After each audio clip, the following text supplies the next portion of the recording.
Nada, que me contes por qué Castrelo, por que viñestes ata aquí, que opinas desta asociación?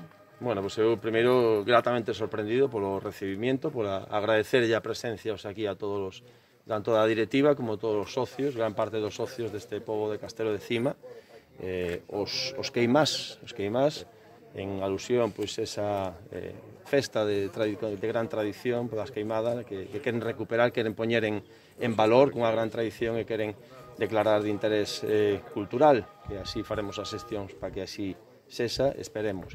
E nada, vimos aquí a visitar, bueno, as obras de mellora desta local social, unhas obras na que veñen de recibir un total de preto de 17.000 euros para melloras de accesibilidade no propio inmoble, melloras de equipamento informático e tamén melloras na cociña, pues, para poder seguir interactuando. Eu quixera tamén agradecer a presencia do alcalde aquí presente, pola súa presencia e tamén polo seu labor nel propio en representación de todos os alcaldes de todos os concellos que impulsan tamén este asociacionismo, asesoran, informan a estas asociacións que desempeñan un papel social fundamental, máis se cabe todavía no rural como nos atopamos. Unha labor importante de promovendo o asociacionismo, encauzando calquer petición ante as administracións públicas e, polo tanto, poñero en valor e desexarlle pois, un futuro así unidos todos e poder seguir visitando próximamente. Como decía, unha axuda de ata 17.000 euros dentro dunha orden de vicepresidencia